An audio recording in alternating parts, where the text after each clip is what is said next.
Is vitamin A really toxic, and is it likely to be the cause of your health problems? We'll be answering these questions in today's episode of the Energy Balance Podcast, a podcast where we explore health and nutrition from the bioenergetic view and teach you how to maximize your cellular energy to maximize your health.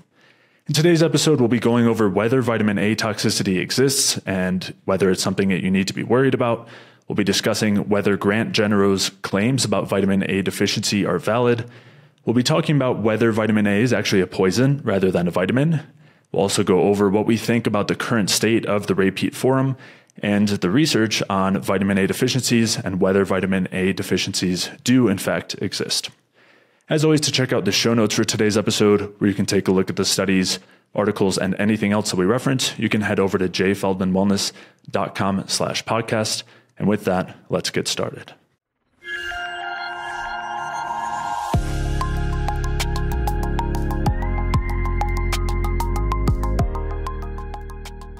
All right, so it's time to discuss vitamin A toxicity, vitamin A deficiency, whether we should even be calling it a vitamin or rather poison A or something like that.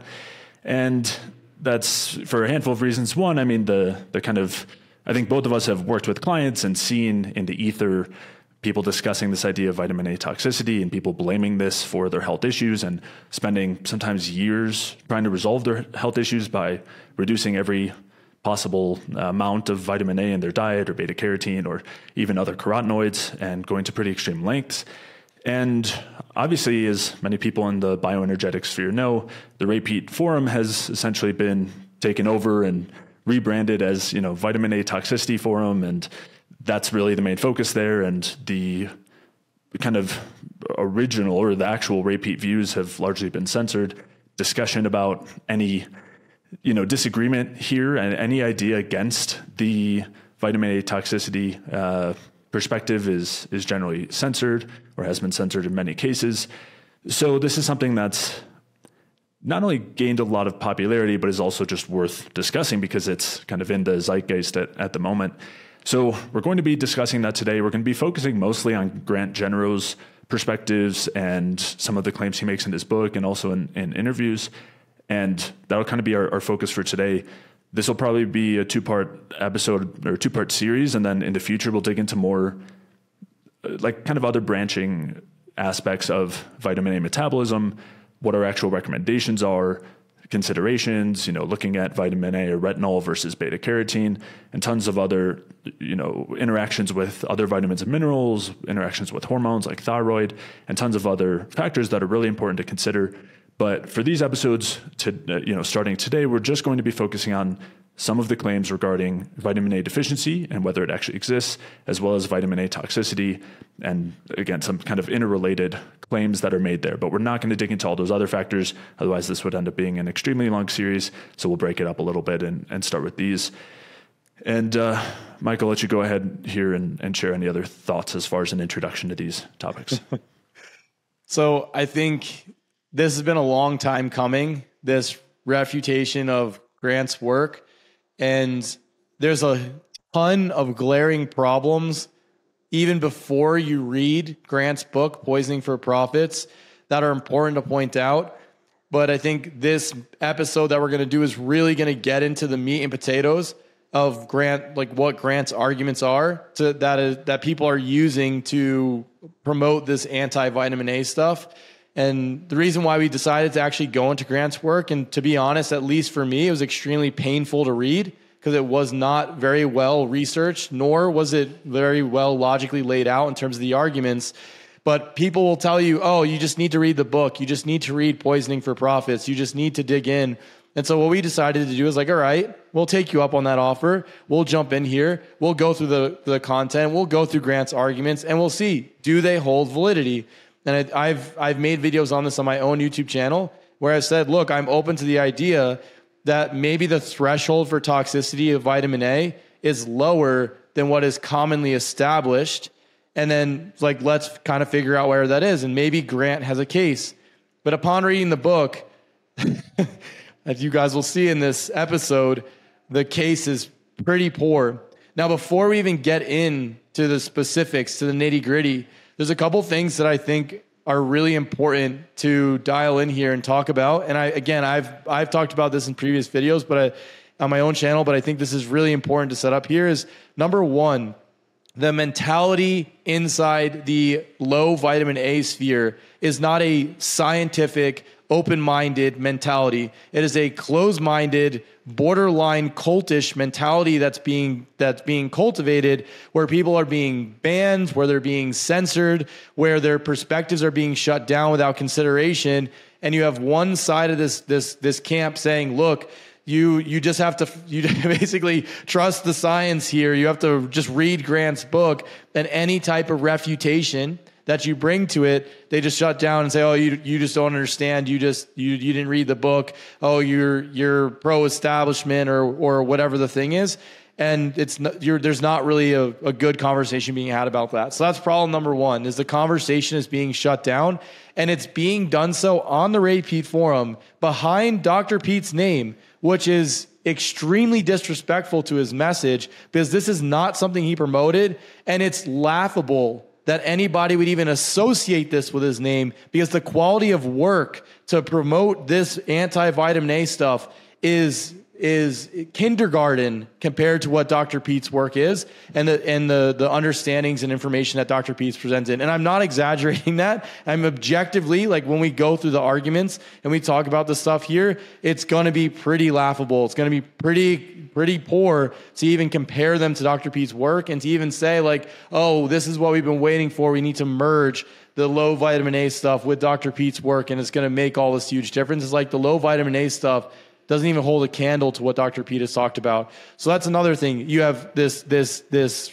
ridiculous censorship mentality in that sphere, and then you have this comparison and integration with Dr. Peat's work, which it does not integrate with it at all, which brings me to the next point, is that this perspective is a single line of thinking that is reductionistic, that is not comprehensive, and does not even begin to consider the multitude of different variables and elements that integrate and interact with each other inside our health. It's a very narrow-sighted, myopic point of view.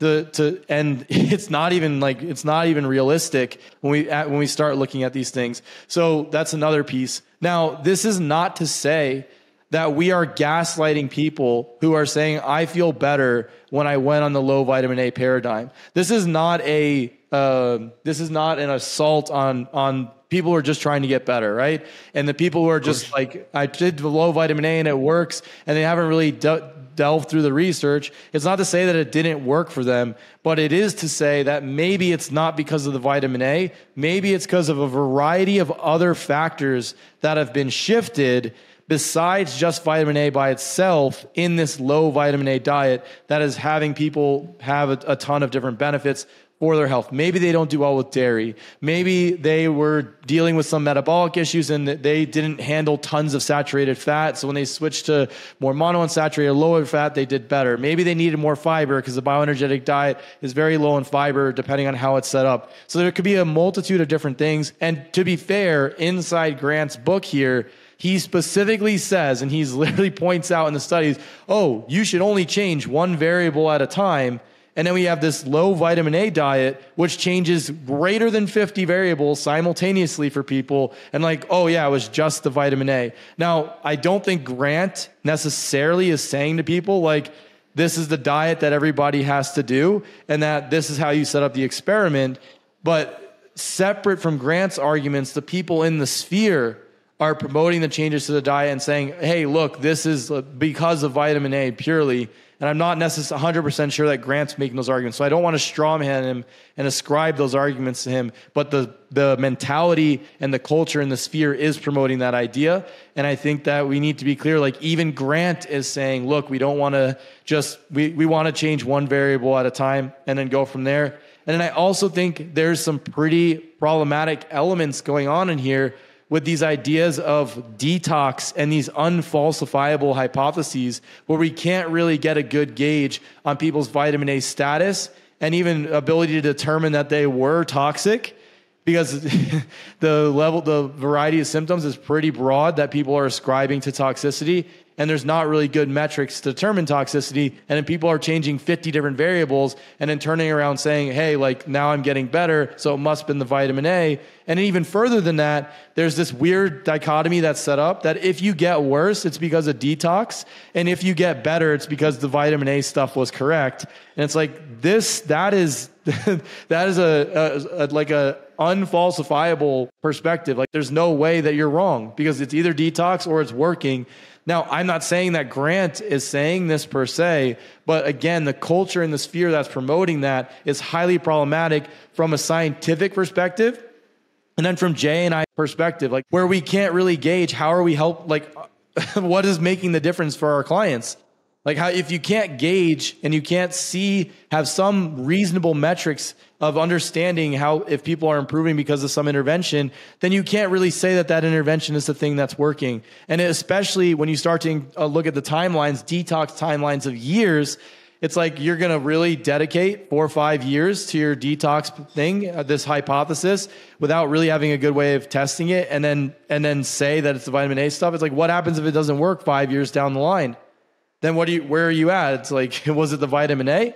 So that's why it's very important to really have a good gauge on if something is working or not and be able to test your hypothesis. It's not that it's a problem to make the hypothesis, but you don't want to create a hypothesis that you cannot falsify and you cannot objectively take a good perspective. So I think those are all huge holes inside the vitamin A culture, the anti-vitamin A culture that's going on, that is beyond, to some extent, Grant's work. And that needs to be specifically stated, which is why I've made previous videos on it and why we're mentioning it here. And then we'll get into the actual specifics of Grant's work, showing why it's like not like, for me personally, I was extremely disappointed. I'm just going to put it that way. It's not a personal attack on Grant, but like I was very upset that I wound up spending the time going through this because the level of research done here is for me not up to the standard that I think is appropriate. Yeah, I think that's a good way of putting it. As you were saying, we definitely want to differentiate between what we're going to be talking about mostly here, which is Grant's work, and then the other aspects of the culture, other practitioners and how they're implementing it, people's dietary implementation here, which we have issues with independently. So those are not, like, we're not pinning that on Grant. But yeah, those things are all worth being said.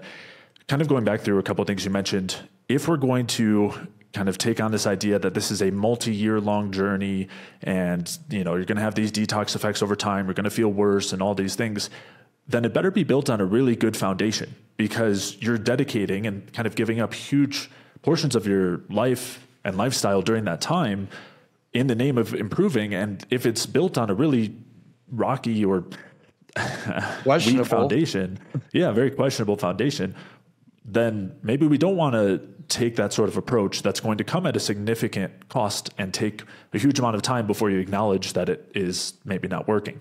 So that's something that's really important to highlight. There are a couple other things I want to mention. So one is, and I should have mentioned this as a disclaimer when we started a bit earlier, obviously, and this is really evident in the vitamin A toxicity world, this is something that is inducing a lot of tribalism, religiosity. People are associating this very strongly with their identities. And so there's, when we've created, like when you've created these videos, when other people have created videos about this, there's a lot of backlash, there's a lot of resistance. And I just want to make it known, like we are only doing this to support the listeners, to support you guys who maybe are trying this approach and are open to considering that it might not be absolutely everything that you thought it was. And we're not here to criticize you as an individual, anybody who we're talking about, including Grant. We're not here to, bash you or anything else other than actually trying to help and support you and trying to point out some things that maybe haven't been pointed out to you prior. And I think it's really valuable to expose yourself to contrary information, to, these sorts of things that you're implementing. And we know that there's going to be, some sort of provocative title and thumbnail on this video, but the goal here is really to look at this objectively. And, as you mentioned, we're not pharma shills. We're not being paid by big retinol, big vitamin A. This is just looking at, like, we have no dog in the fight. And in fact, as you were saying, it was kind of disappointing, right? Like we're open to the possibility that we don't have the full picture on everything. And so looking into this book that we'll be digging into some of the kind of aspects of, it would have been great to have come away with something that was actually helpful to implement with clients who maybe are struggling with different issues. But as we're kind of alluding to, that really wasn't the case. And so hopefully, even if you're coming at it from that opposite perspective, you can look at, listen to this objectively and come to your own conclusions. Again, we're not saying, and this is another really important point to mention, we're not saying we said this, so it's right, or someone else said it, so it's wrong.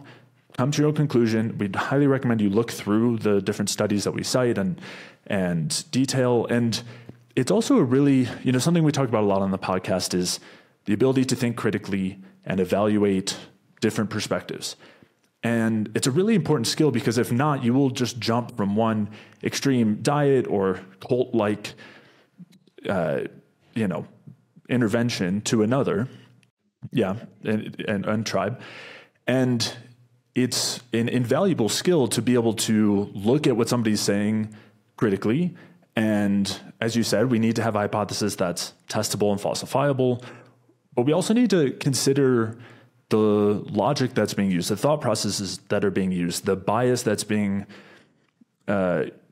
used, and also the kind of appeals that are being used, right? There's a lot of appeals in the book that we're not going to be focusing on. We're really going to focus on the supported claims. But there's a lot of appeals to this. I mean, there's a number. It's a lot of like kind of us versus them. They're out to get you. It's if you're, vitamin A is just purely a feature of the pharmaceutical industry, and obviously they're bad, so vitamin A is bad, and everything you've been taught is entirely wrong. It's all the opposite. And that is not to say that any of that is inherently right or wrong, but it's not a solid argument to be basing such an extraordinary belief on.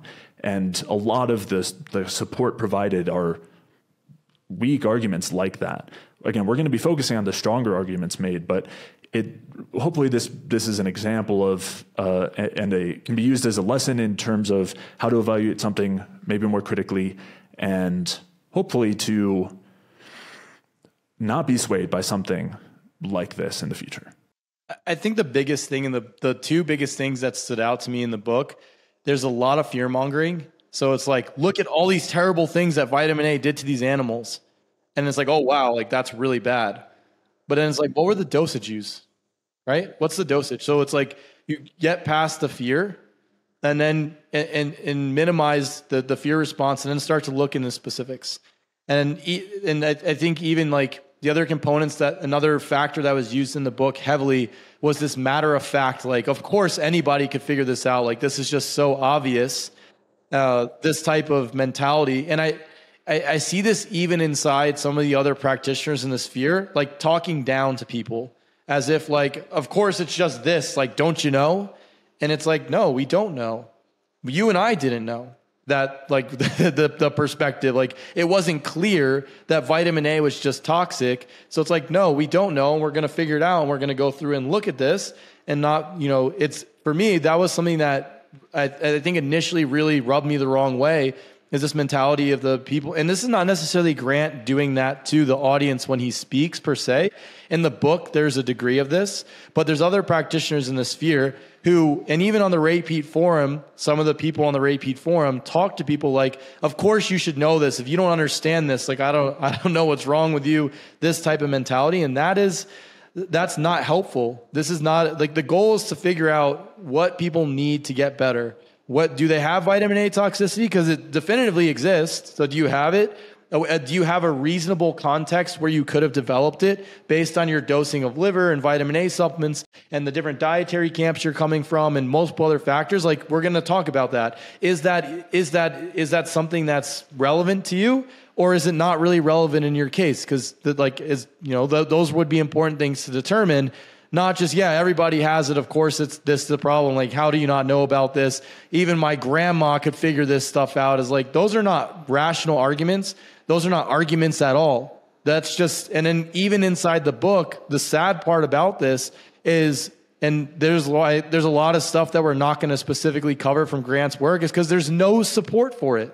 He throughout the book, he just straight up makes claims, draws some funny pictures inside his book for different, like for some of the autoimmunity claims, with zero supporting evidence. It's just his hypothesis that's untested, completely untested and completely unsupported. So it's like when, even with stuff like that, it could sound good, but if it has no support for it, then until there is support generated, which the burden of proof is on Grant, then there's no reason to even address the claims.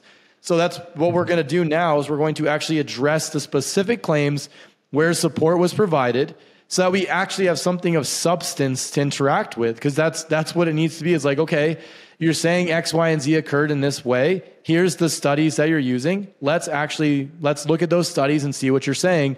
And that's what we did. And to be fair, like, I went into this with the idea that maybe I really didn't know the level of toxicity of vitamin A, and I need to reconsider my position. And I came out of this of, wow, that was very interesting take, I guess.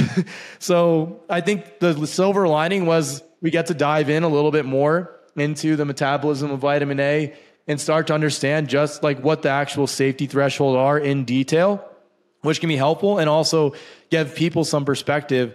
But this was one of the more disappointing things that we've had to like dig into recently. So without that, I guess just might as well just jump in at this point instead of talking around the problems. Yeah. Two really brief things I want to just mention real quick. One is you were talking about claims with substance. And I think most people nowadays, maybe this has been the case for a while, but I think it's much worse with social media and podcasts and things like that. Most people are not used to recognizing whether a claim is has substance or not. And you listen to people talk on podcasts, on interviews, in social media, reels and clips and whatever. And there's a lot of empty words. And there was a lot of that in this book. And it's just an example of that. Again, it can be really helpful for identifying this when it's coming at you from other places. So just wanted to throw that out there for one.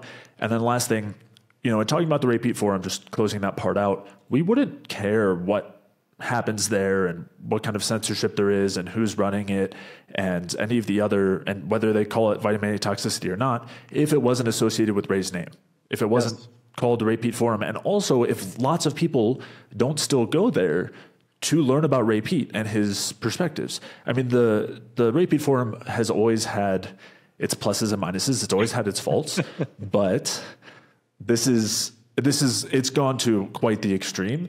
And it's irresponsible. It's honestly, it's embarrassing. If you're on the other camp, if you don't care about anything we're saying and you're on the vitamin A toxicity side, which again, there shouldn't even be sides here, but if you're thinking of it that way, you shouldn't want it to be named to the Repeat Forum. You shouldn't want the censorship and religiosity and all, tribalism that's going on there. It doesn't give you better information or a more balanced perspective. It doesn't, or access to anything better. And it doesn't make it look better or more enticing to other people. It actually does quite the opposite. It really turns people off. So I think all parties would be much happier if there were some changes there. At the very least, just switch the name, go to a different forum, stop associating it with Ray Peat, and that would be fine. But anyway, I don't want to digress further and talk more about that, because I know you've got a video on this and it's been talked about quite a bit elsewhere, but just wanted to at least throw my 2 cents in there. Yeah. And I mean, for me, my solution was basically, I personally won't be using any Life-Giving Store products, which I think is associated with Charlie, and until he changes the domain name off Repeat Forum. That's it. And that's my personal way of being look, dude, I'm not cool with this, because there's a lot of people coming into this Repeat sphere now from different camps. You have all these influencers jumping into bioenergetic. And if you Google Ray Peat, Ray Peat Forum is going to come up, and you're going to go there. And it's going to be a bunch of people talking about how Ray doesn't know what he was talking about, and toxic bile theory, and vitamin A is this toxin, and all this type of stuff. And it's that has nothing to do with Ray Peat. That has nothing to do with his body of work. That has nothing to do with bioenergetic principles. And it's not an extension of them. It is actually in opposition to them. And so it's pretty problematic to be associating with them. It's almost like slandering to some extent Dr. Peat's work and the perspective that has been discussed. So I have no beef with Charlie or the Ray Peat Forum. as insofar as like just stop making it the repeat forum. That's just no, it's a really a big problem. I think it's net negative for people who are interested in one dynamic and they have this heading and name on this dynamic, and then they're getting fed something else. It's like a bait and switch, that's like, for me, that's a huge ethical concern. A huge ethical concern, especially because this perspective is not well backed and it is possibly problematic with some of the interventions. So it's like, at first, at least do no harm, and it's questionable if it's doing that. Right. And also, it's fine to house other views. That was always a part, obviously, like Ray always encouraged, critical thinking, discussion of opposing viewpoints, and all of that. That would be fine if you discussed the possibility of vitamin A being toxic on the forum. Nobody would care. That's totally fine. The problem is censoring. There was a thread there. There was a thread there with thousands of posts on the thread, the low vitamin A stuff for years on the forum, and it was openly allowed to be discussed. That this is it wasn't like it was the Ray P forum was there and everybody else was ignoring these other things. Those threads existed in opposition to his perspective, talking about Grant's work, and it's one of the largest threads on the forum. Right, and that's fine. Like it's great to discuss all sorts of different views. I should mention also, just for anyone who doesn't know, the Ray P forum was never associated directly with Ray. It just was supposed to be a discussion centered around his perspective and beliefs. But yeah, it's totally fine if you wanted to do that. The real problem is censoring the opposing views more than anything, and then basically branding it as vitamin A toxicity as but still keeping the repeat name. Those are, I think, the major concerns. Yep. Yeah. And then, as you were saying, advertising for your own products and Life Giving Store, which is run by Charlie or owned by Charlie, and still using Ray Peat's name for your sales while, doing all these other things. All right. So I think we've done enough of an introduction. Let's dig into some of the details here. And so we're just going to be focusing on arguments made by Grant Genero, specifically in his book, and then in the other arguments that he's mentioned in podcast interviews, but mostly it'll be focused on claims he made from his book. We'll be including specific quotes from him, going through specific studies that he cited, and providing some other studies that kind of further elucidate the context. And to be clear here too, we're going to be specifically addressing points where he actually uses sources, because there's a variety of points in the book where there's no information sourced, and there's basically there's non-arguments being made because there's no support for what's being said. So we can realistically only focus on things that like you can make an argument against, because that's going to be our priority. So that's what we're going to dive into. Yeah, totally. And we also we're not going to be going through every single point he makes that is supported either. We're just going through really some of the central ones that are kind of foundations that he builds on throughout the entire book. So things like whether the original studies showing vitamin A deficiency are valid or not.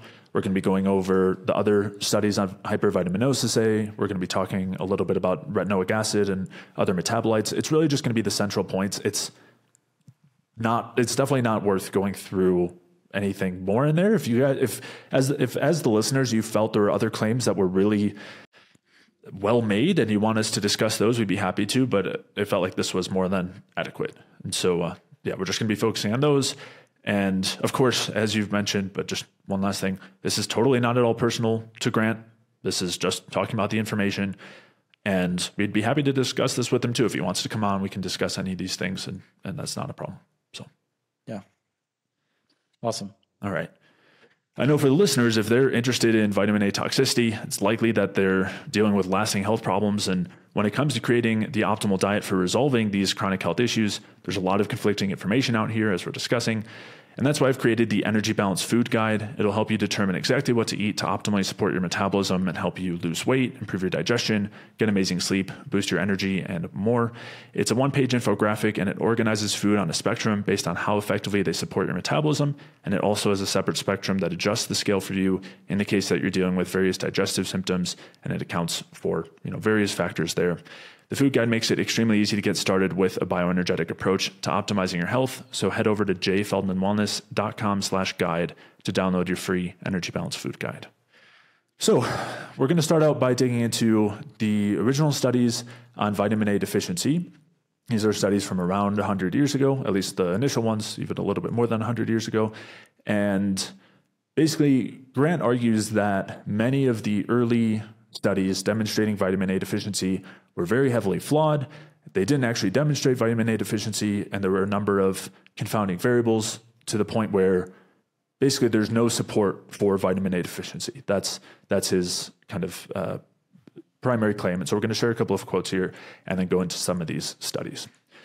So his first quote states, firstly, this is in regard to talking about some of the initial studies looking at vitamin A deficiency. And so he states, firstly, why use such a complicated diet at all? This artificial diet is such a completely unnatural and even bizarre diet to try to feed rats on. When in evolutionary history have rats ever lived on casein, lard, and Vegemite?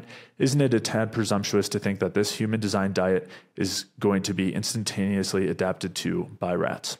So that's his first argument here is basically they're using purified diets in these studies. That's not natural for a rat.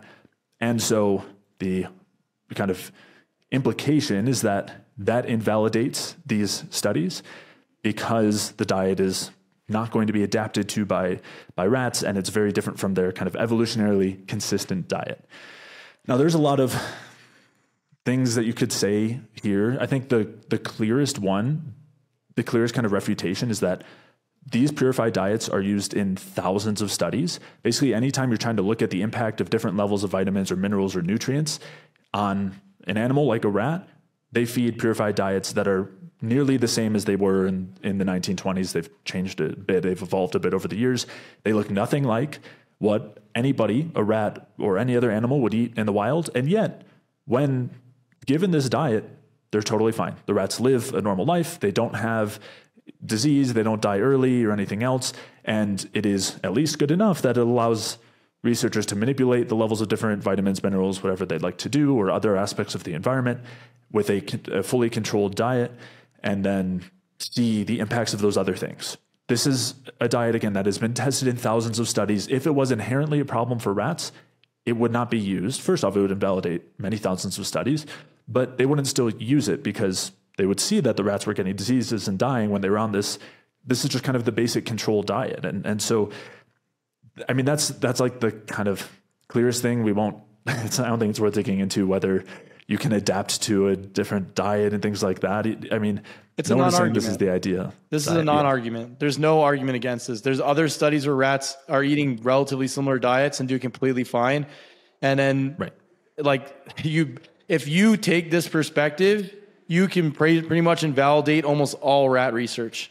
So, right, it's not even an argument to be made. This is his personal qualm with evolutionary consistency inside rat studies. It's like, whatever, man, like you can have your perspective on that, but there's a lot of evidence to show that rats are eating diets that are similar to this, that even if there is vitamin A in them, and they do just fine. So I'm not even worried about this. Like this is, I think, is a good example of some levels of argumentation and claims that he makes in his book, that it's like, it's just a non-argument. There's no reason to even dig in and refute it, because there's nothing to actually refute, especially because a cursory search on any rat research would be like, oh, look, we gave them this diet and it was starch and it was a casein protein and then it was a vitamin and mineral mixture and then like whatever the fat is that they're going to use, soybean oil, corn oil, lard, butter, olive oil, whatever the component is. So it's like, this is not even, this is, I think, a good example of things where like this is not worth even refuting heavily.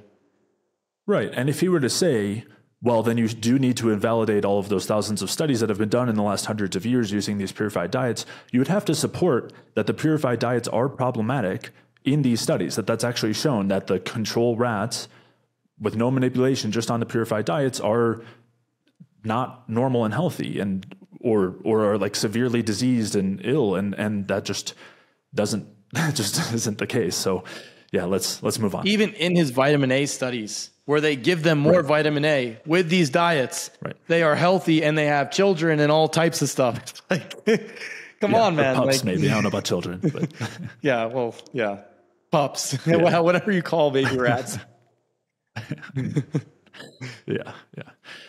So that was, and again, kind of a throwaway argument. There's a lot of those in the book, but let's dig into some that are a little more substantial. This next one, not so much, but I guess after that, we'll at least share this one. So he says, but by far the most concerning question we need to raise is how could these researchers have been so completely disconnected from the norms in nature? As I was reading the various reports, I was thinking, are you kidding me? All that disease and destruction caused by mere deficiency. I mean, to me at least, that is just so completely ridiculous. Additionally, all this lethal disease occurred in just 10 weeks or 2.5 months because of a deficiency. That too is so utterly illogical, because if these animals were so incredibly susceptible to this deficiency scenario, then they simply would not be on the planet as a species. Therefore, it should have been abundantly clear to every single one of these people involved in conducting the experiments that the animals were not responding to a deficiency at all. Nope, no way, not a chance of it. These sick experiments were simply poisoning the animals. The animals were responding to a toxicity, and an incredibly powerful toxin at that. All right, Mike, I'll let you make some comments on this.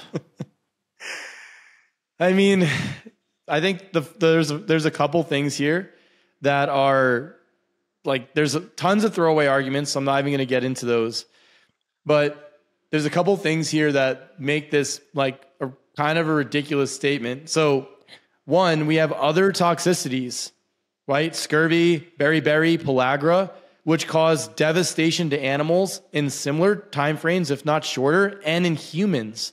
And we'll talk about the human time frame in just a second. Like scurvy within a couple weeks, I think it's like 10 to 14 weeks or something like this, massively destroys human health and like deranges a variety of different organ systems and different components. And beriberi, pellagra, similar things. With beriberi, you have like heart failure, and you have like destruction and damage to the nervous system. And in pellagra, you have like damage to the GI tract, the skin, all types of crazy problems. So there's no basis to be like, oh, well, could never be a deficiency scenario. It's like there's tons of deficiency scenarios that absolutely ravage organisms because of how central some of these components are to the general functioning. It's like your car is not going to function if you don't have spark plugs. It's the same thing with the deficiencies. If your mitochondria do not have NAD, which is supplied by niacin, by vitamin B3, you will not produce energy and you will die. So it's like the deficiency piece, non-argument. Like there's no argument against that here.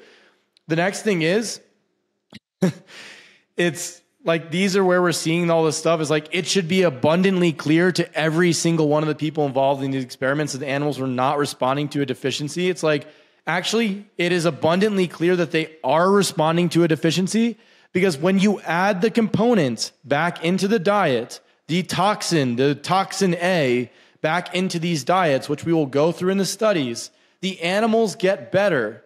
So despite having more of the toxin, and then there's backwards rationalization by Grant that basically trying to say, oh yeah, like it's because of these other reasons.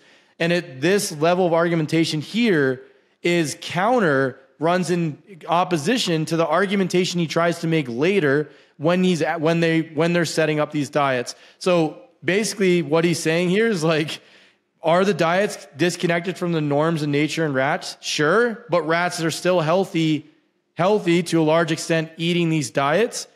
Are diseases and destruction caused by mere deficiency like this possible? Yes, we have many examples of this documented in human literature and in animal literature. Then the next thing he goes into is the fact that it occurred in just 10 weeks. Well, I'll let you talk about this, Jay, but the equivalency for 10 weeks in rats versus humans is years. And then the next thing to keep an eye on here is that like these sick experiments were simply poisoning the animals. It's like he makes zero proof for this. And if anything, when they add in the poison A, in the experiments that this guy cites, the animals get better, and then he tries to rationalize it away. So it's like it's basically him just saying, I don't believe this can happen, and then looking at the research and trying to make backwards rationalizations that this couldn't happen. And we're clearly seeing it happen in very well-designed studies, even 100 years ago. And then we'll even have studies that we talk about that are more current.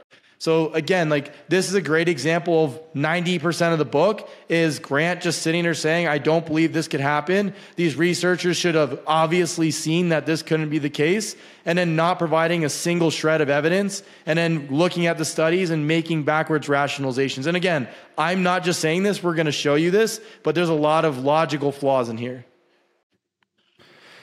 Right. Yeah. I mean, those are all important points. As you mentioned, so a couple important things. One is the equivalence between rat lifespan and human lifespan is 30 times. Humans basically live 30 times as long as rats. And when you look at kind of standards for comparing the amount of time that a rat undergoes some intervention, you multiply each day by 30. So in other words, every day that a rat experiences something is the equivalent of 1 month for a human. So in this case, when we're talking about 10 weeks, this would be the human equivalent of 5 3/4 years.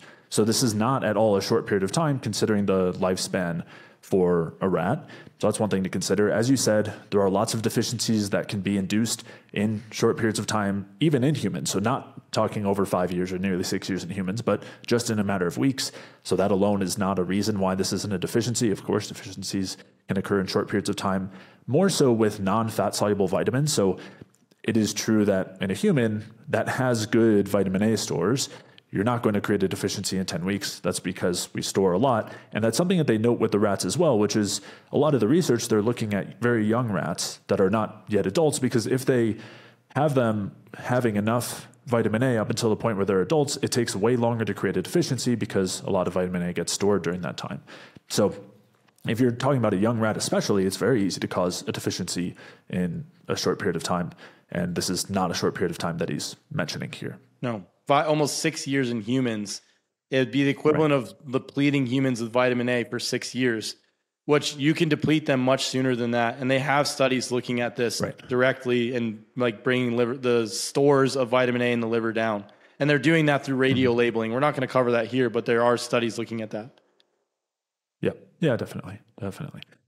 So we're going to start to dig in next into one of the early studies identifying vitamin A deficiency by Wolbach in 1925. But one thing to mention before that, so it's really hard to conceptualize the doses of retinol used in a lot of these studies. And so we're going to be mentioning those doses, but also doing equivalents in terms of beef liver, because beef liver is basically the most concentrated source of retinol that anyone eats on average. And just for reference there, the amount of retinol in 1 ounce of beef liver is the equivalent of the amount in 40 eggs, 71 cups of milk. And then when we're looking at beta carotene in carrots and sweet potatoes, if you convert it to retinol equivalents, this is the equivalent of about 6.5 carrots or nearly 3 sweet potatoes. So we're going to be talking about this in terms of, this many IU or micrograms of retinol, which is the equivalent of X ounces of beef liver. So I just wanted to mention that now, and you can conceptualize 40 times that amount for eggs. And, of course, people aren't eating that much beef liver on a typical basis. So the amounts that we're going to be talking about are really astronomical, and same with eggs and milk and all these other things. You're really never going to be eating the amounts that are used in a lot of these studies. So we'll be, it'll just help kind of conceptualize some of those values. And something to put into perspective here, just for people who are doing the low vitamin A stuff, just as an example, in the research for toxicity, unless you're using supplements, beef liver or cod liver oil, or like fish liver oils, you actually have to try to really cause toxicity problems because of how little vitamin A there is in other components. And then especially because beta carotene is not comparable directly to preformed vitamin A as retinol. There's a lot of different elements affecting its conversion, its activation, its absorption, its excretion, and things like this compared to retinol. So it's really, the toxicity area is really around people eating very high volumes of liver, supplementing high doses of vitamin A supplements, or taking cod liver oil supplements or things like this, and then adding those other things on top. If it was just getting it through egg yolks, like it would take a decent amount, like it'd be a decent effort. And I think it's important to put that in perspective, because a lot of people are saying, I can't have any egg yolks at all because I'm vitamin A toxic or something like this. Right. Yeah, and we'll be talking about the doses that are required for that, how quickly the rats recover, and a bunch of other things. So, But anyway, we'll start with some of these vitamin A deficiency studies, starting with the one by Walbach in 1925, titled "Tissue Changes Following Deprivation of Fat-Soluble A Vitamin."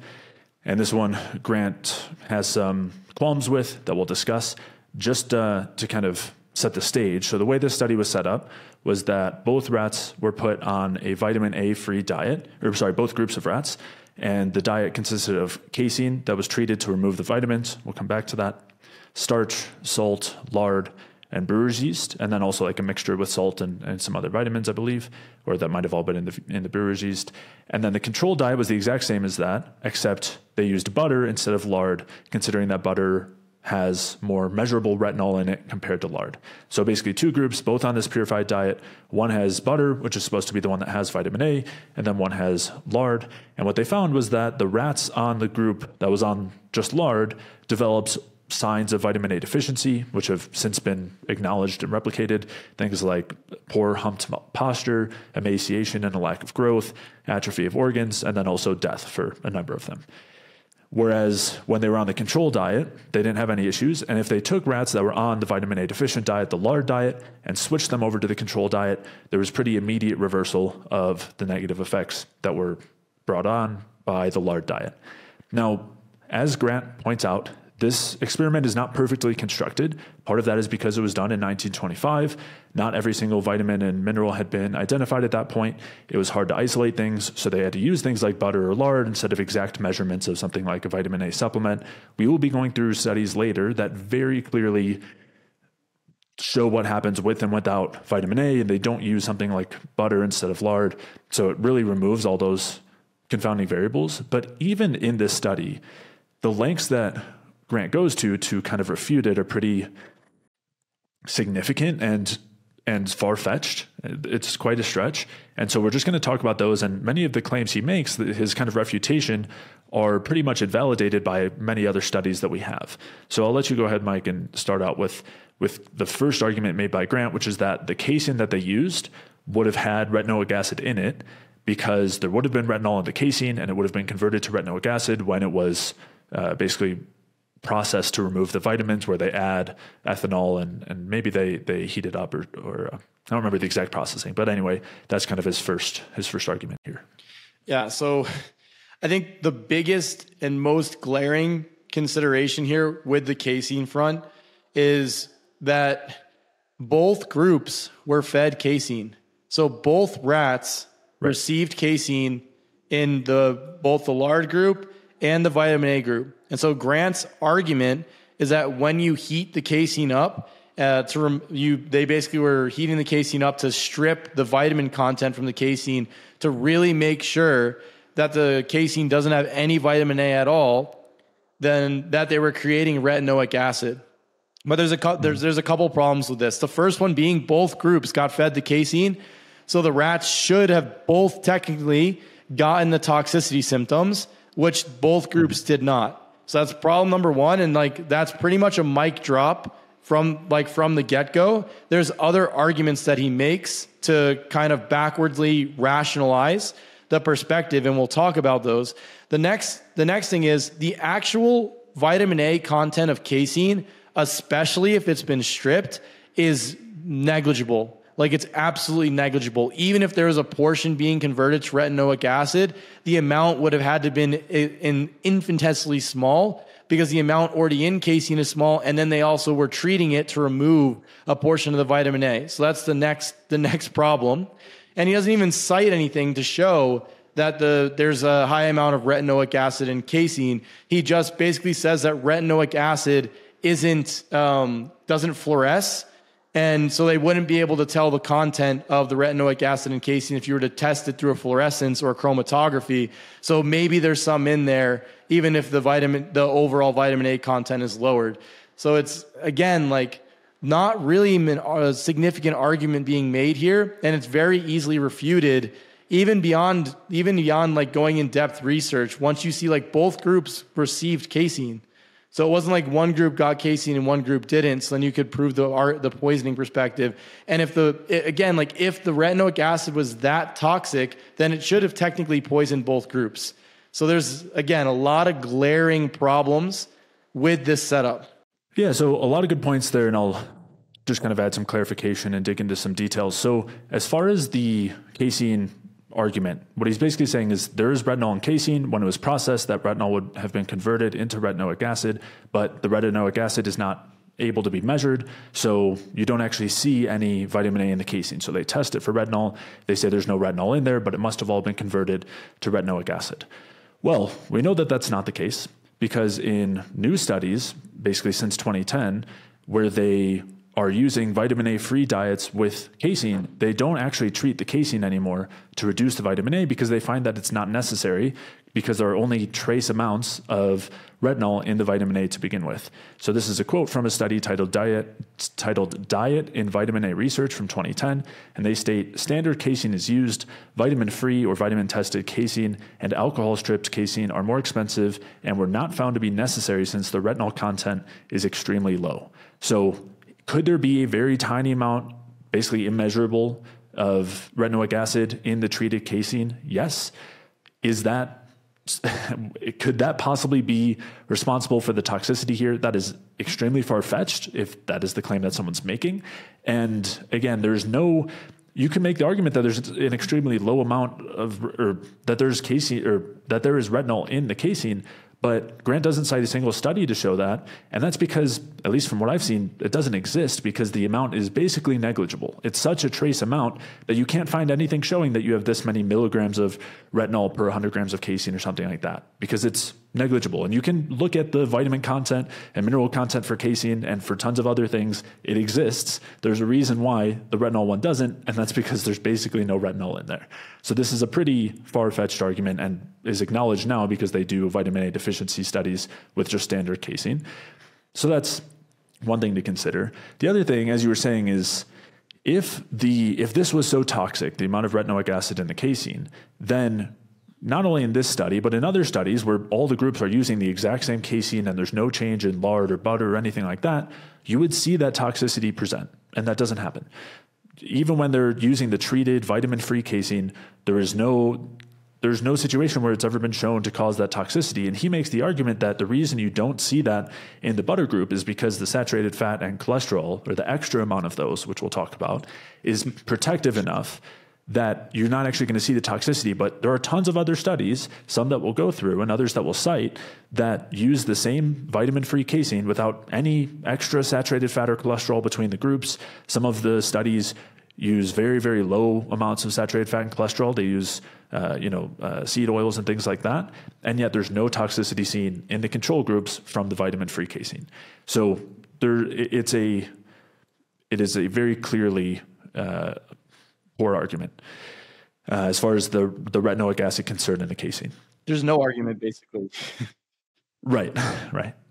Now, the next argument he makes is that in the lard, there would have been a lot of retinoic acid, and that was largely responsible for the negative effects of the experimental diet. So more than the casein, he really blames it on the retinoic acid in the lard. Of course, he says that you can't measure that amount because we can only really measure the retinol, but it must be there.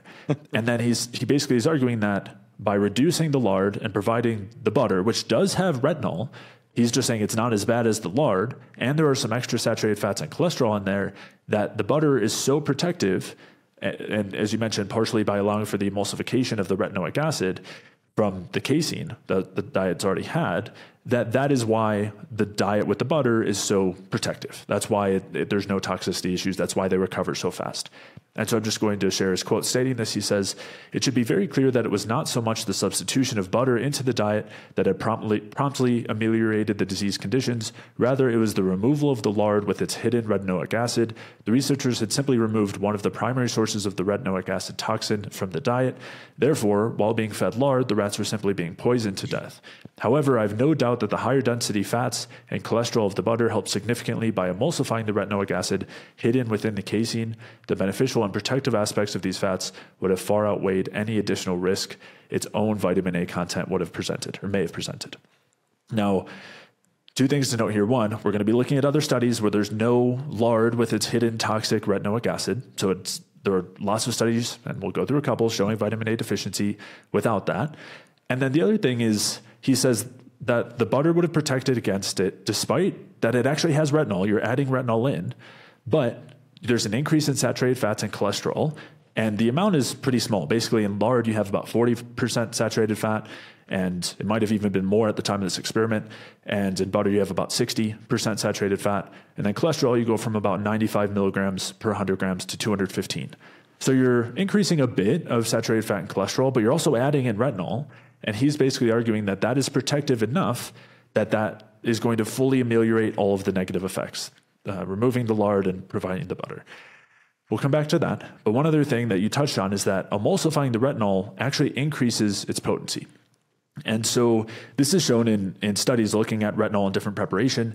And what they find is basically there's an increased absorption of the retinol about tenfold, to the point that if you are taking very high doses of retinol, you'll reach toxicity 10 times as fast with an emulsified form of retinol. And I'll share or cite a study about this in the notes.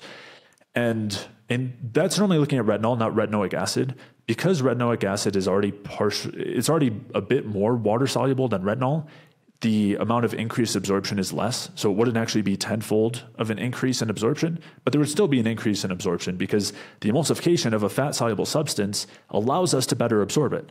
So his argument here is that somehow it's protective, but actually would just be increasing the amount of retinoic acid that gets absorbed. So, and again, there's no citation for his point here. There's no support for him saying that that's the case, but any support that you would provide would actually suggest really the opposite.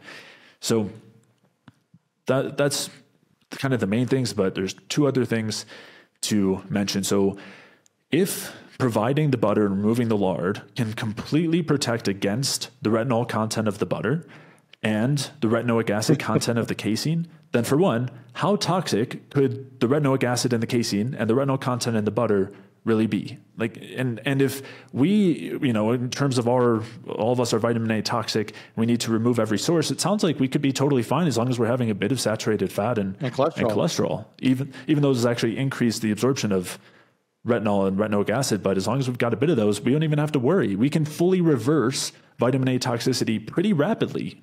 They note that the recovery was very rapid just by adding in retinol with a bit extra saturated fat and cholesterol and taking out lard. So if that was the case, and this is such a concern, then why are people needing years to recover from the vitamin A toxicity? Why do we have to avoid every tiny little amount of vitamin A of retinol, of carotenoids that we could find in our foods? I mean, those things are really not lining up here. And again, it's a bit of an extension. It's just kind of an aside because the central point here is he's making claims that are fully countered by the evidence we're mentioning here and some of the other studies we'll mention, and also are largely just unfounded at all. And again, just the last thing I'll mention here is we're going to be looking at some other studies that use the same vitamin-free casein. They don't have any differences in fat or cholesterol between the groups, and it makes it very clear that the casein itself is not toxic here. Whatever retinoic acid isn't in there because there's no support for that, and the support suggests otherwise, the evidence suggests otherwise. And again, it also will make it clear that the extra saturated fat and cholesterol in the butter and the removal of the lard is not responsible for what's going on here. So that's kind of the last things I'll mention. So with that, Mike, feel free to share any other thoughts you have about this Wolbach study from 1925, and then we'll dig into some of the other studies showing vitamin A deficiency. So there's two things that I wanted to add here.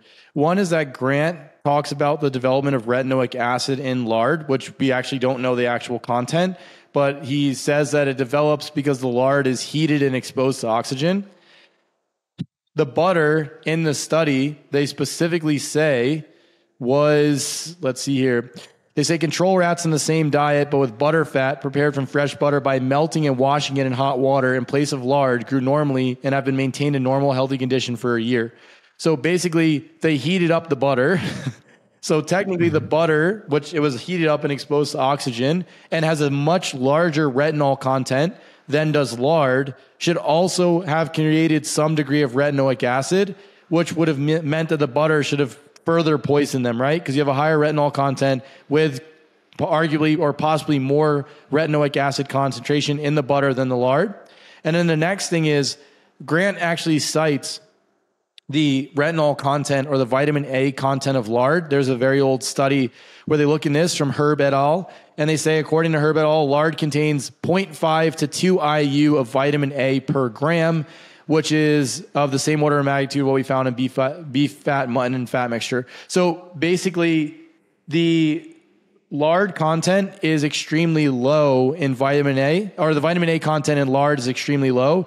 And when you look at the rats' diet, the rats are given 5 grams per day, 24% of that is lard. So they got 1.2 grams of lard per day. And if we look at the vitamin A content, you have 0.5 to 2 IU of vitamin A per gram of lard. So the rats would have been getting between 0.6 to 2.4 IUs of vitamin A per day from the lard by itself, which when we think about the dosages that we're looking at in the other studies, is an extremely minuscule amount. And then even with that, it's like what percentage of that is going to convert to retinoic acid? So we are arguably looking at less than 1 IU or 0.3 micrograms of retinoic acid per day for the rats, which is not a toxicity threshold for the rats by any means. So even using Grant's own citations, it doesn't support his perspective. He's citing things to make an argument, and it's disproving his argument as he's citing them, as he goes through this process. So there's so many gaping holes inside the argumentation perspective. It's insane. It's insane that he even went through this level of argumentation, because it really just seems to me like backwards rationalization when you start breaking down all these pieces. Both groups are getting casein. The casein, the vitamin A content of casein is negligible. The vitamin A content of lard is negligible. You add a higher source of vitamin A that would technically be more emulsified, and emulsification makes it more toxic, and the rats recover. And then not more toxic, just better absorbed. Better absorbed. And the rats recover. So it's like in all of these cases, what we're seeing here is, wow, the rats really did develop vitamin A deficiency, and the butter really did rescue them from the vitamin A deficiency pretty relatively quickly, which they talk about in this Wolbach study. And it's like, and he even says there's a quote in the book that is pretty interesting, where he basically is making the case. He's like, this is great. This must sound fantastic. And it's like, yes, Grant, it is fantastic that having a bit of butter saved these rats from a really terrible death from being vitamin A deficient. So it's, for me, it's like, when I started doing this, it's like, this is where I started to feel the disappointment. Because I was really expecting some high level arguments. And then we just got some guy who thinks vitamin A is a toxin and is just trying to figure out every single way that he can argue that it's a toxin in whatever way possible, even if it doesn't necessarily line up or make sense, and even if it's incongruent with other perspectives that he holds in his whole paradigm. Yeah, definitely. And these next studies make it even more clear, right? When we look at studies that were not done 100 years ago, but were done just a little bit more recently, it makes it very clear that vitamin A deficiency exists, and you don't have all these kind of fabricated confounding variables that don't really matter, but it becomes clear when we look into these next studies. And we'll start with one of the studies that we had alluded to earlier, which is titled Diet and Vitamin A Research. It's from 2010, and they're talking about the use of new diets, or kind of updated purified formulas to induce vitamin A deficiency. And they state the use of a purified diet such as AIN 93 is recommended for retinoid research because the diet is defined, the onset of vitamin A deficiency is reproducible, and graded levels of vitamin A can be added to control the animal's vitamin A status. Now, the diet contains basically cornstarch, casein, sucrose, soybean oil, and fiber, alongside added vitamins and minerals. And as they mentioned here, they'll talk about how they don't use the vitamin-free casein anymore, basically starting since this diet, because they found that it wasn't necessary. So they state standard casein is used, vitamin-free or vitamin-tested casein and alcohol-stripped casein are more expensive and were not found to be necessary since the retinol content is extremely low. So up until this point, all the studies were using those vitamin-free caseins, but now they don't do that because it's not found to be necessary, because there's basically negligible amounts of retinol. And then they talk about the use of this diet and its effects in inducing vitamin A deficiency. And they state, to obtain a reproducible time course in the development of vitamin A deficiency, we begin feeding vitamin A deficient diet to the lactating mothers of nursling pups. This significantly reduces the transfer of vitamin A from mother to pups. The pups are then weaned onto the same vitamin A deficient diet or onto a vitamin A containing diet according to the study's design. With this protocol, growing rats fed the vitamin A deficient diet are biochemically depleted of vitamin A, looking at liver retinol concentration of less than 5 micrograms per gram of tissue and plasma retinol of less than 3 micromoles by 7 weeks of age for males and 8 weeks of age for females. External signs of vitamin A deficiency become apparent approximately a week later for both sexes. Signs include slowing or cessation of growth, somewhat rough fur, and occasionally a red crust around the eyes and or nares. A staggered gait and locomotor impairment is seen rather late in the course of vitamin A deficiency. Locomotor dysfunction has been attributed to changes in striatal neurons, implicating vitamin A in the maintenance of basal ganglia motor function in the adult rat brain. Internally, nearly all of the animal's visceral fat is depleted, and thus the adrenal glands can be easily seen in the remnants of the pararenal fat. The thymus may be smaller and less white in color. So these are all just descriptions of vitamin A deficiency that occur when using the diet that they described.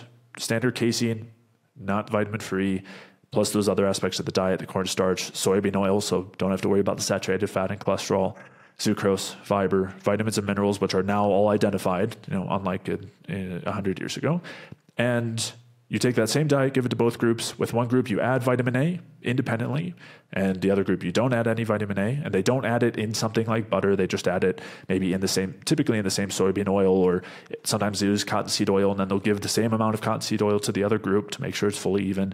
And the group that gets the vitamin A is fine. The group that doesn't has all of these symptoms. And they're determining vitamin A deficiency by looking at liver retinol concentrations, which is the best way to determine vitamin A's status in conjunction with also looking at plasma.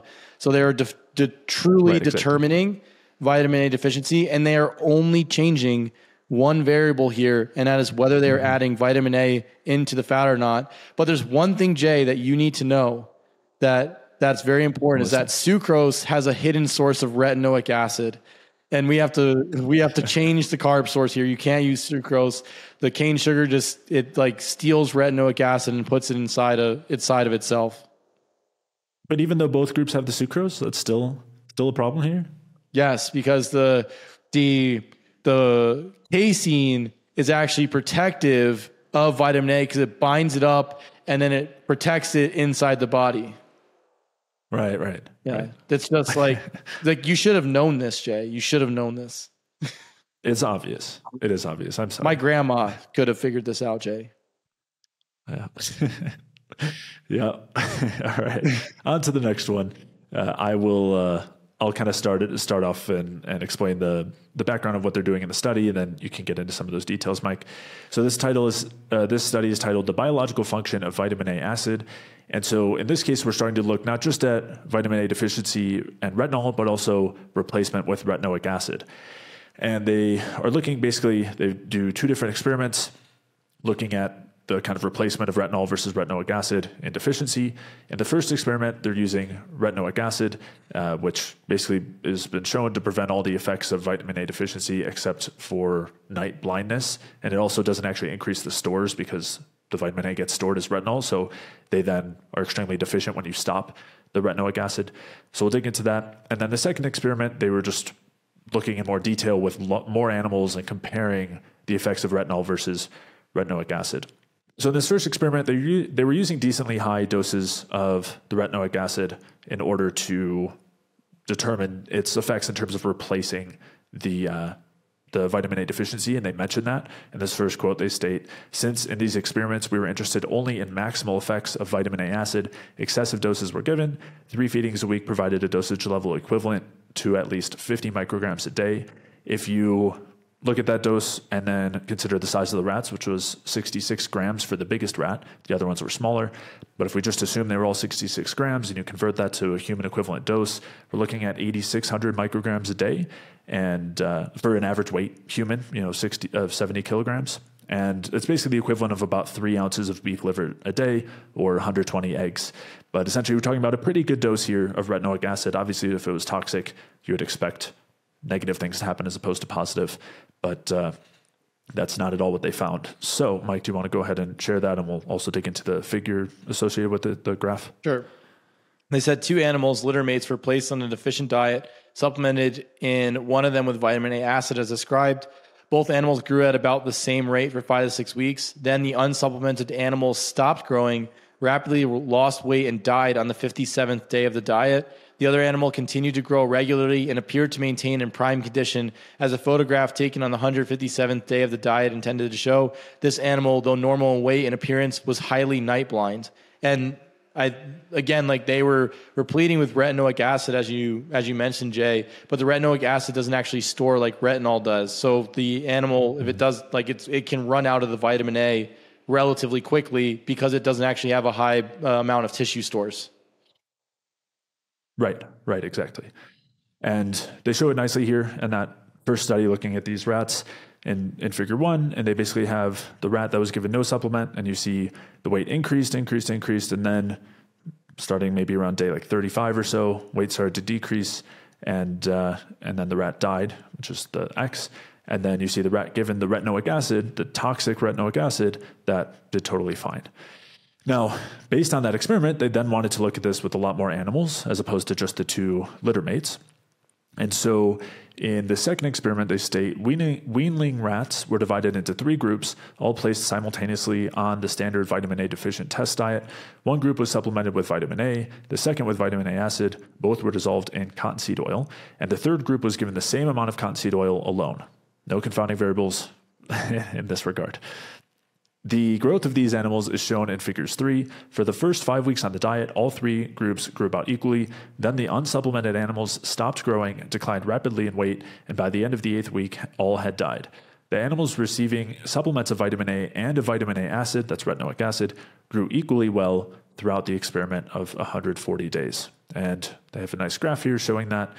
This time they were looking at a total of, it looks like 20 animals, and in the vitamin A deficient ones, you can see very clearly that they didn't make it too far, and they all died pretty early on, whereas the ones given both either vitamin A or retinoic acid did totally fine and were normal and healthy. Yep.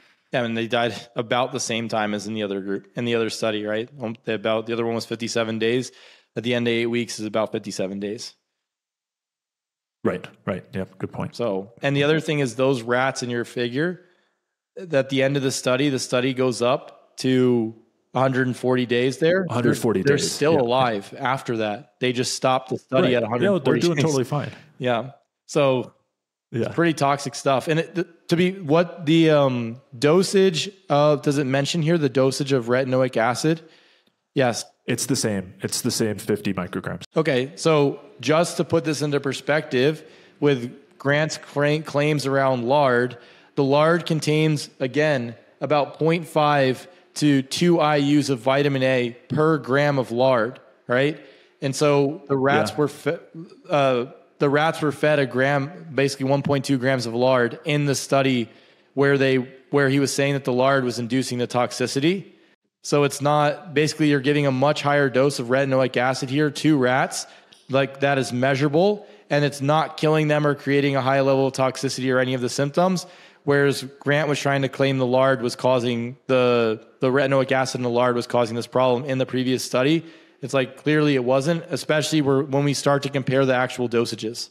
Right. And I know Grant was kind of arguing that there's more hidden retinol and retinoic acid in the lard that is typically accounted for even in that study. But again, it's totally irrelevant when you look at a study like this and they're adding in lots, like quite a bit of retinoic acid. As they say, it was pretty extreme doses because they were really wanting to see, they say excessive doses were given because they were just wanting to see the maximal effect. So if there was toxicity, it definitely would have been seen here. And then, maybe you could say, maybe it wasn't really retinoic acid. Maybe it wasn't really retinol. Let's look at the actual levels of retinol and retinoic acid and things like that. And I'll let you go ahead and share the quote and then we'll look at the figure.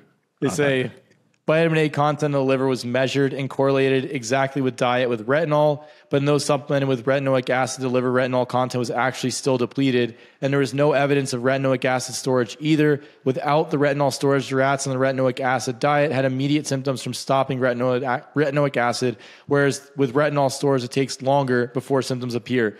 So this is nice because, again, the gold standard at this point in time for determining vitamin A status is looking at liver stores and then also serum values. And what they're seeing here is that you're feeding these rats retinoic acid and retinol, and the retinoic acid, despite getting this content, are still depleted of their retinol stores, again, because the retinoic acid doesn't store in the liver like retinol does because of the form that it's in. And so, again, we're not seeing, they're clearly getting retinoic acid, and they're clearly getting retinol, and they're not dying of toxicity, and they're getting it in levels significantly higher than could have been gotten from either the lard or the casein in the study that Grant tries to disprove. Yeah, and so you see very clearly here massive amounts of retinol in the liver relative to both of the other groups, and yet you can take both those groups with drastically different amounts of retinol in the liver, one still being supplemented with retinoic acid and the other one being supplemented with retinol. Both were totally fine. And then again, they looked at retinoic acid in the liver, didn't see any. But when you compare the retinoic acid group versus the vitamin A deficient group, of course, the vitamin A deficient group died. Retinoic acid group was totally fine. It's just so clear here. And then you see it also, they talk about how they then took the rats on the retinoic acid, and then in a separate experiment, they then had them stop taking it. And they then had symptoms of vitamin A deficiency and had issues and I believe died. Let me double check. Yes. So I can include figure 5 as well, where basically it says after 3 to 5 weeks, the 2 animals that had been using the retinoic acid and then stopped, they died due to severe vitamin A deficiency. And then they took one of the other animals and provided them more retinoic acid again, and they were totally fine. No issues, totally recovered from their vitamin A deficiency, their retinol deficiency. So many layers here, very clearly supporting the existence of retinol deficiency, the lack of toxicity for retinoic acid and retinol, at least relative to deficiency, and the fact that retinoic acid basically restores normalcy in deficiency other than the night blindness. It's very clear here in multiple, they did some really well-constructed studies clearly demonstrating it. Yeah. Just to lay it out for people, they had rats that were vitamin A deficient. So they had 3 groups. One group got retinoic acid, one group got retinol, and one group got nothing. The group that got nothing died within 8 weeks, 56 days. The group that got retinol was fine. The group that got retinoic acid, which doesn't get stored in the body. So as soon as you stop taking it, you start to get deficiency if that's your only source of vitamin A. When they remove the retinoic acid, the rats get vitamin A deficiency symptoms. And then when you put the retinoic acid, and as they continue not having retinoic acid, they die. And then when you put the retinoic acid back in, they get better. So it's like, and there's no lard here. There's no butter. It's soybean oil. And then they're adding in cottonseed oil excuse me. And then they are adding in retinoic acid or retinol. So the only variable that is changing for these rats is whether they're everything else is the same. The diet's the same, environment's the same, is whether or not they're getting retinoic acid or retinol. That's it. And then when you're removing and adding back in retinoic acid, if you remove it, they either get sick and die eventually, or if you add it back in, they'll get sick and then they recover. So it's like I don't know a way that you are going to somehow backwardsly rationalize this, and then especially because they're looking at liver levels and content of these metabolites, and it's known that the liver is the main storage site of vitamin A. So it's like we're clearly seeing vitamin A deficiency with all of the symptoms, the categorical symptoms that develop when you develop deficiency, and then recovery of that by adding in this toxic retinoic acid in doses that would be significantly higher than the doses that you could reasonably argue would be in casein or in lard, which we know on all pieces of data so far is extremely low, to the point that you can establish deficiency with those diets. And so like, there's no arguments like that. That's not a niche, really interesting piece of information that Grant found. It's just made up stuff that has no support. And there's tons of evidence showing the counter to this that doesn't have the problems that he tries to cite. So it couldn't get clearer with this stuff. And again, it doesn't mean that there's not a toxicity threshold for vitamin A.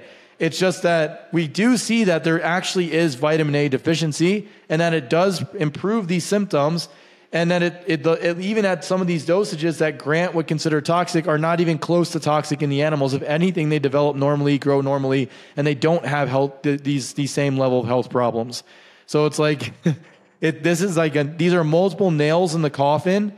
Like we're bringing it to another level to show like the argumentation is like, there's not an argument here for this perspective, especially against the deficiency studies that Grant is citing. Right. And we'll dig into the hypervitaminosis A, the toxicity studies in the next episode. But here, just looking at deficiency, this is very clear. We still got one more study to go through, but not only is it very clear from the deficiency side, but as you're saying, these are very large doses of retinoic acid and retinol. So it does also provide some support as far as them not being toxic and still very, very high doses. So all great points there. And again, to clarify, the diet used here is the standard vitamin A free diet, which included the vitamin free casein, the like salt mixture, and then cottonseed oil, starch, and the yeast extract for the B vitamins. Right, exactly. So talking about the same supposedly very toxic diet to begin with, but if you have retinoic acid, of course you're fine. So that brings us to the last study to discuss here as far as vitamin A deficiency goes. And this is a study titled Vitamin A Deficiency and Fetal Growth and Development in the Rat. And in this study, of course, as it sounds, they're basically looking at the effects of vitamin A deficiency on pregnancy, fetal growth, and development. And they have a couple of different studies here where basically all of the rats are given the same vitamin A deficient diet with the vitamin A free casein, peanut oil in this case, glucose, cornstarch, cellulose, and then the vitamin and mineral mixes. And they did two different studies. And so in the first study, they're just looking to compare retinoic acid versus retinol acetate, basically retinol, on pregnancy, fetal growth, and development, considering that we don't effectively store, and in this case, that kind of suggests that the vitamin A doesn't get passed on to the offspring in the retinoic acid group. We're just going to mention this briefly because there are some important things to consider here, but really study 2 that they do is kind of more important here when it comes to the vitamin A deficiency question. But Mike, do you want to go ahead and share these quotes? You have one group on a retinoic acid diet, so 12 milligrams per kilogram of diet, and the other group is on retinol acetate, which is 6 milligrams per kilogram of diet. So the females in the retinoic acid group were shown to be fully depleted of vitamin A in the form of retinol or retinol esters by their low serum 2.0 micrograms per deciliter and liver 0.02 micrograms per whole liver vitamin A content. In contrast, the retinol ester fed group had vitamin A levels of 2.0 milligrams of vitamin A per whole liver and 35.6 micrograms of vitamin A per deciliter of serum. So basically, when you're looking at the liver content in the retinol ester fed group, the retinol acetate, what you're seeing is the vitamin A levels were 2 milligrams for their whole liver versus in the retinoic acid fed group, you're seeing the vitamin A content in the liver is 0.02 micrograms per whole liver, which is 100,000 times different. So 100,000 times more vitamin A in the liver of the animals fed the retinol acetate than the animals fed the retinoic acid. And then in the serum, you're seeing 35.6 micrograms of vitamin A per deciliter in the retinol acetate group, whereas in the retinoic acid group, you're seeing 2.0 micrograms per deciliter, which is 18 times less vitamin A in the retinoic acid group than the retinol acetate in their serum. And they go on to say the retinol ester-fed rats had between 8 and 11 viable fetuses per dam at all of the time points examined. The retinoic acid-fed rats, on the other hand, failed to maintain the number of growing fetuses after day 14 of gestation and exhibited extensive resorption and fetal death in the females examined on days 16, 18, and 20 of gestation. So basically, the rats that were fed the retinol acetate were able to have able to have pups, I was going to say children, but pups. And then the animals fed the retinoic acid, which again, the retinoic acid has that, it's not stored. So you could argue that its half-life is very, very short. You run out very quick. They were unable to actually have pups, to produce offspring, which is basically signifying the like how fast the vitamin A gets depleted inside the retinoic acid group, and is showing that there's not enough vitamin A with the retinoic acid to actually successfully produce offspring because of how fast it gets depleted. Right, and it doesn't seem to actually make it to the fetus for development. It's not actually being properly used. We know from the last study, the retinoic acid is not toxic. If the rat is not pregnant, they do totally fine, just as well as the retinol group. But in this study, there's, again, this experiment in this study, the first thing that they're noting is that basically there's no negative here from the retinol, right? Having 100,000 times more in your liver and 18 times more in your serum, and you're totally fine. So, as far as development, fetal development, pregnancy, all of that. Yep. And then the other point is that the retinoic acid group doesn't do well in terms of fetal growth, development, pregnancy. Again, that doesn't mean the retinoic acid is actually problematic. We already went through that in the last study. Instead, it's just showing it doesn't have some of the benefits of the retinol. And this will be important looking at the next study. But this is shown very clearly in this figure here, where they basically show the dark graphs, the dark bars on the graph are the retinol groups, showing that basically there was a very successful pregnancy, and not so with the retinoic acid fed group. So again, this is really just a prelude to the second experiment that they do, where in the second experiment, the rats start out the same way that they did in the first study. And then the group that was on retinoic acid was split into 4 groups and was given different amounts of retinol acetate. So the one that is supposed to lead to, or does lead to successful pregnancy, normal pregnancy, but they're very low amounts. So the amount of retinol acetate given were 0, 8, 16, and 42 micrograms per kilogram. So they're trying to basically restore retinol levels by providing these very small amounts of retinol acetate. The control group, which got retinol acetate the entire time, they got 400 micrograms per kilogram, as opposed to the 0, 8, 16, or 42. And just to kind of create an equivalency here, so that ends up being 65 micrograms per kilogram in a human equivalent dose. And if you consider an average human weight of 70 kilograms, that ends up being 4,500 micrograms a day, which is the equivalent of about 1.5 ounces of beef liver per day. So we're looking at a control group with the 1.5 ounces of beef liver per day equivalent versus these other 4 groups with very small amounts of retinol acetate following the retinoic acid. And what they found is that none of the females in the vitamin A free or fully deficient group delivered, and 3 of these rats were found dead on days 19, 22, and 25. 1 rat in the vitamin A free group did not conceive. Several females in this group had large malformed fetuses in the uterus upon examination. So first thing that's clear here, we know that the retinoic acid doesn't actually lead to better storage of retinol, so they were immediately retinol deficient, and when they weren't given any more retinol, they either died or basically had unsuccessful pregnancies. And when we compare that to the groups getting very small amounts, what they found, they state that, as shown in Table 4, both the total litter size and the number of live pups were significantly reduced by the restriction of vitamin A intake. The 2 groups with the lowest vitamin A intakes of 16 or 8 micrograms of retinol equivalents per day per kilogram of body weight had significantly fewer fetuses and newborns than the control group.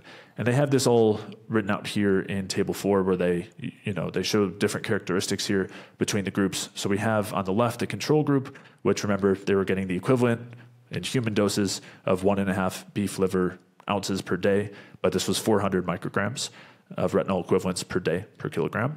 And then they compared that with 42, 16, and 8. They don't even show the 0 group here because they didn't have successful pregnancies and died. But you can see in a kind of graded spectrum that when you look at more retinol versus less, the less had more negative effects, smaller number of litters, less successful pregnancies, and smaller litter sizes, smaller numbers of live pups that were born, and also had lower weights of kidneys and livers as well. So just showing kind of a graded effect here, where the more vitamin A, the more protective it was of pregnancy, fetal development, and success of reproduction, basically. Yep. I think that this goes, so the part of the argument is that vitamin A is a teratogen, right? Meaning that it has damaging effects on the fetus. And what we're seeing is that there's likely a Goldilocks zone. So there's a level where there's too little vitamin A for the animals. And then there's also a level, which we're not showing here. We'll talk about that in the future video, where you can actually get too much vitamin A for the animal. So basically, you're number one, you're not seeing that the retinol acetate, retinoic acid is toxic. If anything, you're seeing that you need vitamin A to have successful offspring, to have successful pups here with the rats. And so that, again, more evidence basically flying in the face of it being this, like the vitamin A being this super toxic thing, and also showing that deficiency of the vitamin A has pretty significant effects on physiology. So something important to consider if you're considering becoming very deficient, especially if you're considering becoming pregnant by being really low vitamin A. Definitely. And again, we will be talking more about recommended amounts in the future and talking about vitamin A in pregnancy at some point as well. But in this case, again, looking at human equivalent doses, they were doing the human equivalent dose of 65 micrograms per kilogram of retinol, which for an average human of 70 kilograms, that's 4,500 micrograms per day, which is the equivalent of 1.5 ounces of beef liver. And at least according to all the data we have here in terms of the pregnancy for the rats, everything was perfect compared to the much lower amounts. So, Yep. All right. So obviously we're focusing here on kind of introducing the concerns surrounding vitamin A toxicity as a whole, the culture and all of that. And then we wanted to focus on the studies showing vitamin A deficiency. In the next episode, we'll be digging into the research behind vitamin A toxicity, basically excessive levels of vitamin A, and we'll also go over whether vitamin A is really a poison. We'll also be discussing whether you need to be concerned about the use of Accutane, whether retinoic acid is really a chemotherapeutic agent, and whether Grant Genero's claims about the toxicity of vitamin A are valid. So we'll be talking about all that in the next episode. And Mike, can you share with the listeners where they can find more of your work? They can find my work at my YouTube channel, Mike Fave, and they can also find it at my website, mikefave.com. And I do have 2 videos that are covering some of the components where, in terms of the general premise and hypothesis of the vitamin A toxicity, and also one on the state of the forum. And I will be making another video going through some of because I did promise this in my previous videos, going through some of the studies as well. It's a bit separate ones than what we discussed here, but also be having some information on that, so you can stay tuned for that. Great. And we'll link to those videos that you already have up in the notes here. And speaking of which, if you are looking for the studies, articles, or anything else that we cited throughout this episode, you can head over to jayfeldmanwellness.com/podcast to take a look at the show notes. If you did enjoy today's episode, please leave a like or comment if you're watching on YouTube. If you're listening elsewhere, please leave a review or 5-star rating on iTunes or Spotify. All of those things really do a lot to help support the podcast and are very much appreciated. And assuming that you're still listening, I'm assuming you're pretty interested in the concept of vitamin A toxicity, maybe because you're dealing with lasting health problems and looking for a solution, an optimal diet to resolve those issues. Obviously, there's a lot of conflicting information out there. And so if you're looking to optimally support your metabolism, resolve these chronic health issues, lose weight, improve your digestion, get amazing sleep, rebalance your hormones, boost your energy, or recover from various other chronic health issues or conditions, and you'd like to have clear action steps and strategies alongside personalized guidance from me, you can head over to jayfeldmanwellness.com/solution, where you can find all the information for the Energy Balance Solution program. This program includes customized health coaching, a video library with videos on how to restore gut health, how to regulate your blood sugar, how to lose weight without destroying your metabolism, how you can boost your metabolism, get amazing sleep, rebalance your hormones, and tons more. It also includes resources like sample meal plans and a supplement guide, as well as a private community. So again, head over to jayfeldmanwellness.com/solution to check out all the details. And with that, I'll see you in the next episode.